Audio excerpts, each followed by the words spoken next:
안녕하십니까? 도시부자입니다.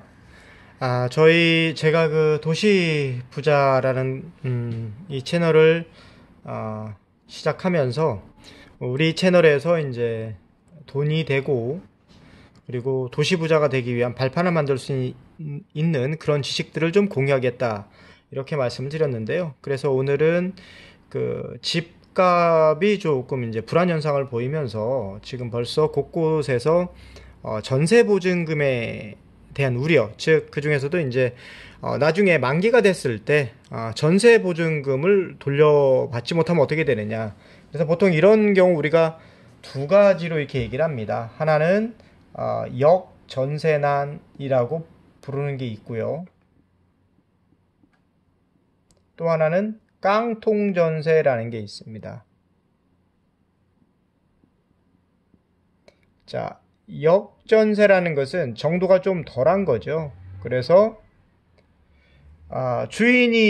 임대인이 전세 보증금을 이제 돌려주고 싶은데 기존에 있던 임차인이 예를 들어서 전세 보증금이 3억인데 지금 전세가액이 시세가 한 2억 한 2천 정도로 떨어졌다.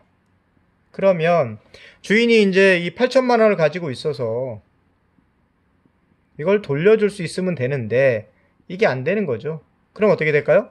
원하는 시기에 임차인이 전세보증금을 돌려받지 못해서 곤란한 상황을 겪을 수 있다. 뭐 자녀의 취학 문제라든지 뭐 학교 배정 때문에 이사를 가야 된다든지 아니면 다른 곳에 발령이 나서 직장상의 문제로 이사를 가야 되는지 하는 문제가 생겼을 때 굉장히 큰 문제가 생길 수가 있겠죠. 그래도 이거 자체는 이 깡통 전세에 비해서는 좀 문제가 없는 수준이 아닌가. 깡통 전세는 말이죠. 전세 보증금하고요. 그 다음에 뭐 대출금 같은 게 있을 수 있죠.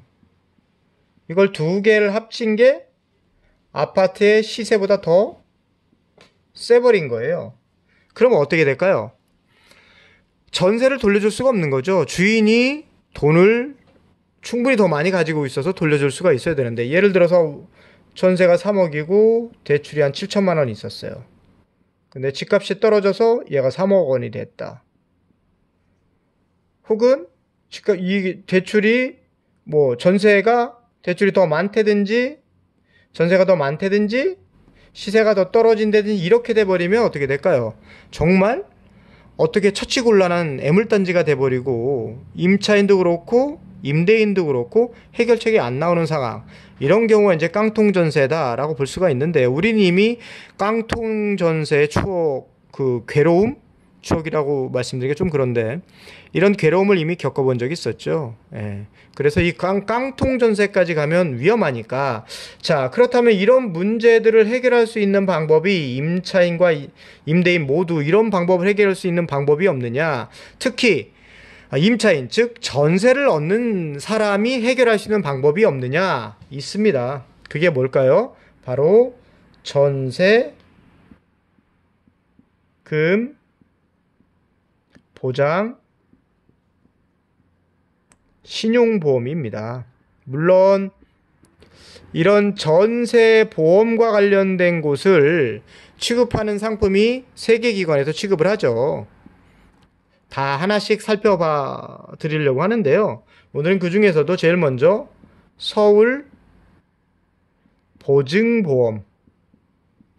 서울보증보험에서 취급하는 전세금 보장 신용보험이라는 것을 알아보도록 하겠습니다. 전세금 보장 신용보험은요, 여러분들께서 꼭 현장 어떤 대리점 이런 데를 방문하는 게, 지점 이쪽을 방문하지 않고도요, 모바일로도 가입하실 수가 있죠. 단 이제 모바일로 가입하실 때 공인인증서 그리고 금융거래회원 가입이 필요하다는 점만 조금 염두에 두셔야 될 것 같고요.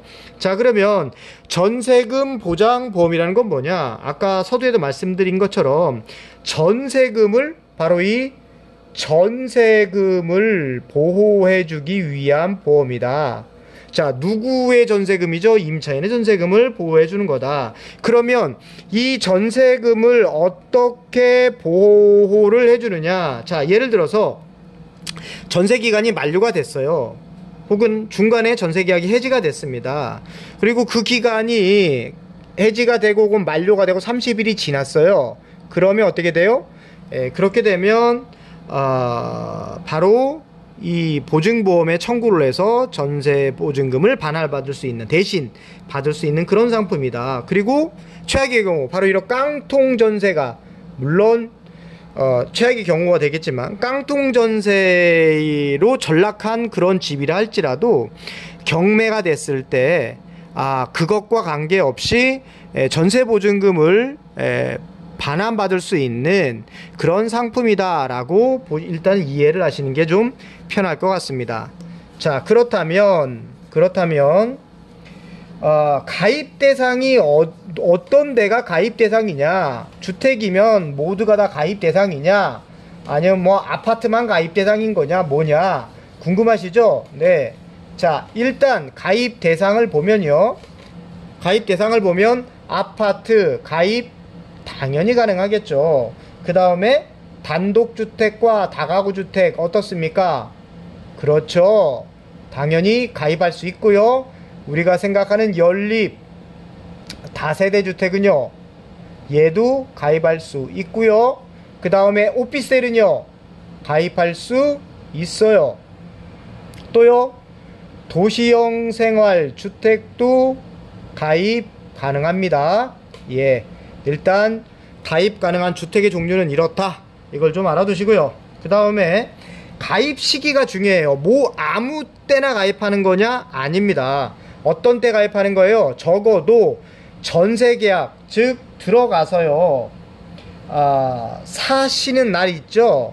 그날로부터 10개월, 2년 계약인 경우에는 10개월 이내에만, 그리고 1년 계약일 때는요 5개월 이내에만 가입하실 수 있다는 점 꼭 주의해 주셔야 될 것 같고요.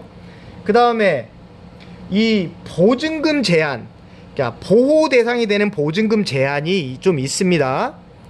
서울 보증보험 같은 경우는요. 근데 아파트는요 보증금 제한이 없어요.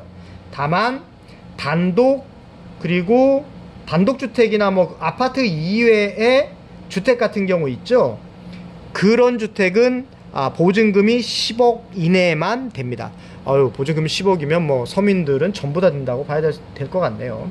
그 다음에 이 보증보험에 가입할 수 있는 조건이 있어요. 그게 뭐냐? 일단 우리가 임차인이 들어가려고 하는 집에 대출금이 있을 수 있어요.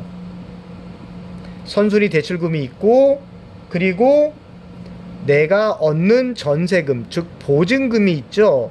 이 보증금액이 어떻게 돼야 돼요? 추정시가하고 같거나 작아야 됩니다. 그럼 추정시가가 뭐야?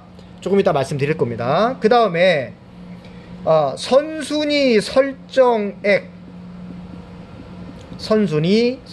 즉 나보다 빨리 이 집에 이미 대출이 있는 경우에는 이 대출금은 얼마 이하야 된다고요? 추정 시가에 얼마 이하일까요? 그렇죠, 절반, 50% 이하여지만 이 상품에 가입할 수 있는 조건이 있다라는 점도 기억을 해주세요. 이게 무슨 얘기일까요? 대출이 많은 집은 전세보험 가입하지 못한다라고 생각하시란 얘기입니다. 그래서 집 구하실 때 대출 많은 집은 어떠시라고요? 내 전세보증금을 일부를 상환해서 이 조건을 맞춰주던가, 아니면 그 집을 구하면 안 된다는 얘기입니다. 굳이 싸다고 구입하셨다가 나중에 깡통, 그 다음에 역전세난에 고생하실 수가 있으니까 조심하셔라, 이런 얘기입니다. 자, 그러면 여기서 아까 우리 추정시가가 있었죠. 이 추정시가는요, 빠르게 말씀드릴게요. 첫 번째는요, 국토교통부 실거래가라는 게 있는데요, 동일 단지고 동일 면적일 때, 그런 전제하에서 최근 월 평균 가격이다, 이걸 추정시가로 보겠다. 이게 1순위 기준이고요. 그게 없다, 그러면 2순위는 뭘 중요할까요? 인터넷 평균 시세라는 게 있습니다. 뭐가 있죠? KB부동산, 부동산114, 부동산테크, 이 세 군데들이 있는데요, 여기에 인터넷 평균 시세를 두 번째로 적용하고요, 첫 번째, 두 번째 다 없다. 그때는 국토교통부의 부동산 공시가격 알림이에 있는 공동주택 가격의 150%를 세 번째 기준으로 적용하고요. 이것도 없다.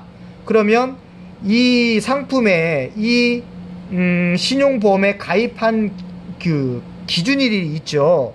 이날로부터 1년 이내에 준공된 주택인 경우에는 분양가격의 90%까지를 인정해주겠다. 그것도 없어요. 그러면 다섯 번째는 뭐를 적용하겠냐는 얘기냐. 임대차 계약을 거래해준 공인중개사 사무소가 있죠.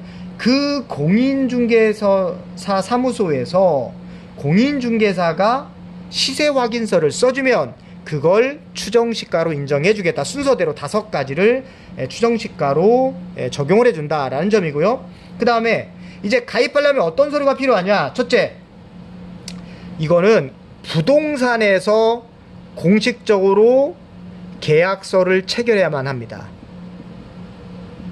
이 계약을 체결하고요. 그 계약서에 확정일자를 받은 임대차 계약서가 있어야 돼요. 이게 있어야 되고요. 그 다음에 우리 저번에 말씀드린 것처럼 전입신고가 필요하겠죠. 그렇죠. 자, 그러면 전입신고를 한, 이거 했는지 안 했는지 뭘 보고 알 수 있죠? 그렇죠. 주민등록 등 초본이 있습니다. 이거를 준비하시고요. 그 다음에 세 번째는 뭐가 있을까요? 등기사항, 전부증명서. 이게 등기부등본이라고 얘기하시면 좀 이해하시기 편하시겠죠? 예, 이거는 등기소 가서 발급받거나 대법원 인터넷 등기소에서 발급받으실 수가 있겠죠. 요걸 준비하시면 됩니다. 아파트인 경우에 그렇다. 그리고 단독주택인 경우, 그리고 채권인도 약정서를 쓰는 경우, 이런 경우는 별도 서류가 있는데요. 그거는 추후 여러분들께서 모바일이나 혹은 지점에 전화로도 문의해도 자세히 알려드리니까요. 여러분들이 원하시는, 얻고자 하는 주택의 유형에 따라 좀 더 확인을 해 주실 절차가 좀 필요하다. 이렇게 보시면 될 것 같고요. 제일 중요한 게 이제 가입 비용입니다. 이거 할 때 이제 그러면 우리가 전세보장 신용보험을 가입하는데 비용은 얼마나 되느냐. 아파트를 기준으로는요, 연 0.19%가 적용이 되고요. 기타 주택일 경우엔 연 0.218%를 적용한다 라는 점을 꼭 기억해 주셔야 됩니다. 자, 그러면 이 전세금 보장 신용보험은 그럼 이 비용, 들어가는 비용을 좀 깎을 수 있는 방법이 없습니까? 라고 물어보시는 분들이 있을 것 같아요. 있을까요? 없을까요? 그렇습니다. 있습니다. 어떤 경우는 깎아주게 될까요? 첫 번째, LTV라는 게 있죠. LTV가 뭐였죠? 네, 그렇습니다. 주택담보대출 비율이라는 건데요. 이게 현재 60% 이하다. 그러면 20%를 할인을 해주고요. 그 다음에 50% 이하로 맞춰지게 된다. 그러면 얼마요? 30%를 할인해준다라는 게 있죠. 즉 무슨 얘기입니까? 보증금하고 대출을 합쳐서 안정적인 그러니까 서울보증보험이 생각했을 때 자기네들이 이제 대신 보증을 해주고 나중에 돈을 받을 때 회수 가능성이 더 크면 클수록 안전한 장사가 되잖아요. 그러니까 수수료를 깎아준다 이렇게 생각하시면 됩니다. 그 다음에 두 번째로 채권 양도 약정. 채권 양도 약정을 한 경우에도 깎아주게 돼 있습니다. 깎아주도록 하고 있는데요. 이건 가입할 때 요청을 해야 됩니다. 가입 시 요청을 해야 되는데요. 조금 까다로운 면이 있어요. 자, 내용은 뭐냐면 이 채권 양도 약정이요. 임차인이 임대차 기간이 끝나면요. 임대인한테 보증금, 전세보증금을 받을 거 아닙니까? 그 받을 수 있는 권리를 우리가 반환 채권, 보증금 채권 이렇게 얘기하거든요. 그 보증금 채권을 아예 처음부터 보증보험회사한테 그냥 넘겨버리는 거예요. 그런 약정을 해주면 왜냐면 못 받게 되면 자기들이 대신해서 먼저 줄 테니까. 그래서 채권 양도 약정을 하게 되면 깎아준다라는 게 있죠. 그렇기 때문에 이 보증과 관련해서 이 수수료를 좀 깎을 수 있는 방법들이 있으니까 이런 것들 잘 챙기셔가지고요. 지금처럼 역전세난, 분명히 역전세난이 문제가 생길 겁니다. 그리고 이게 더 심화되면 깡통전세로까지 넘어갈 텐데, 이거 되기 전에 지금 전세를 구하시는 분들이라면요, 반드시 전세금 보장 신용보험, 서울보증보험에서 제공하는 전세금 보장 신용보험을 좀 꼼꼼하게 따져보면서 내 전세보증금을 지킬 수 있는 지혜로운 전략, 이걸 꼭 수립하시기 바랍니다. 아시겠죠?